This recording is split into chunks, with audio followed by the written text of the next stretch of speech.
Hey, Dad. Hey, Kat. Last week we recorded a video about the Fisher piano, and it played very well into the question I wanted to ask you this week, which was, tell me about Emil. It's not really a question, it's a statement. Can you please tell me about Emil? Emil, okay. Emil was Robert's father, and he was a piano technician of renown. By renown, he actually was the chief technician at a piano shop in Portland, Oregon, Collins Piano House. And he had at least 6 or 7 technicians working under him. Right? And he was able to machine stuff. You know, when World War II was happening, right, he was working as a metal lathe, right, building pistons. Okay. Right, in a shop in the West Coast here somewhere, right? Not exactly sure where, but somewhere on the West Coast. And his output was 2 to 3 times the output of anybody else on the line. Mm-hmm. And so the bosses come down, right, to see why he can produce so much more compared to the others. Well, a metal lathe works this way. People may not understand this, right, how these things work, right? So you don't have to put your hand up like you're in school, right? But the metal lathe, so let's say I'm building pistons, right? So the piston's about, they say it's for a Spitfire aircraft, say it's this long, right? Well, if I'm building pistons, I'm not gonna just carve one piston at a time.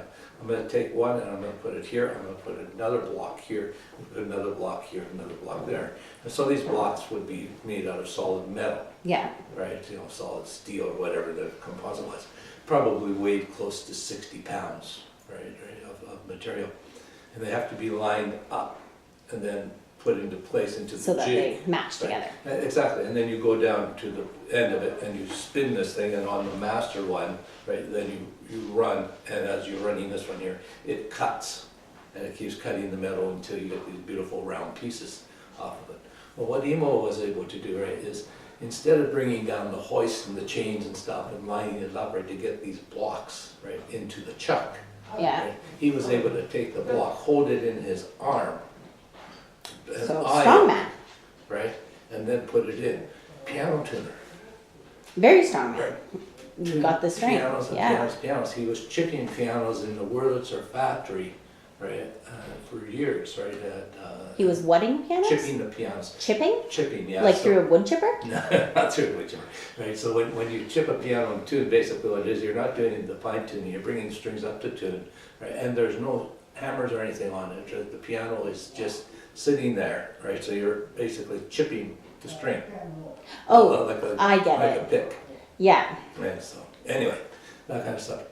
He was such a fine technician. He worked for a year or 2 for a concert pianist who lived in San Francisco, and he would work on one piano in the morning, and the concert pianist would work and practice for that morning, and he'd work on the next piano in the afternoon, and the concert pianist would switch, and he did that 7 days a week while the concert pianist was at home. Do you remember who that was? I don't remember the name of the concert pianist. Must have been someone of quite renowned to be able to afford that. It was a renowned, but also somebody that needed to keep his dexterity and stuff up and his practice up to be able to play at those levels. Mm-hmm. And back in those days, right, musicianship was huge because there wasn't all these blue screens. Yeah. Right, so there was always a lot of other people that would be competing for the same levels. So you really had to be at your Top peak. of your game. Top of your game at your peak, right?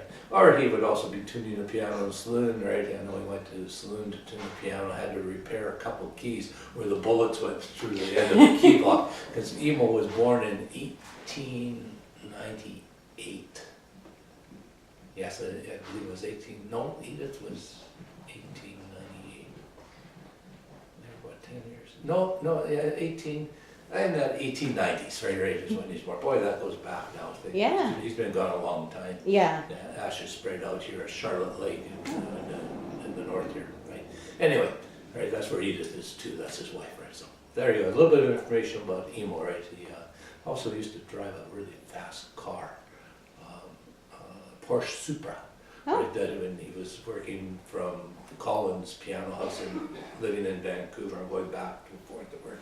And he also used to bring Canadian coin back across the border underneath the seats of the Supra, right, and change it at the banks, right, because of the exchange rate back then. Yeah. Right, they couldn't move the Canadian coin back, it wasn't effective, right, so he'd do that in rolls, and then he would have his, again, would pay for all his gas going back and forth between Vancouver and Portland, right? It's just in the exchange rate alone, and just bringing, the banks are happy to get rid of it, and they're happy to receive it, right? So, anyway, they did kind of fun things. We bought their house in North Vancouver, right? The realtor said to him, well, and how did you want to pay for that? And he said, well, I can give you either a check or cash if you want me to. I can go get the cash. She said, no, we thought monthly payments are. Or the other funny thing, there was a vacuum clean salesman coming to the house to store and vacuum, and Emo knew that this was going to happen. He had an old Electrolux tube thing, right?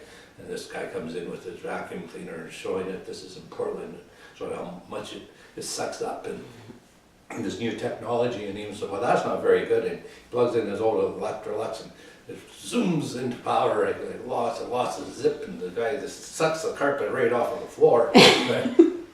Unbeknownst to his wife Edith, right, and the carpet salesman, is that he went downstairs and rewired the panel box of that plug was running 220 instead of 110. Right? He was lucky he didn't burn out the motor of the vacuum cleaner. Very lucky. He would have to buy one. Anyway, because he had kind of an idea of Emo, but he was a very quiet, soft-spoken man, but just did things on the sly. Talk to you later. Bye.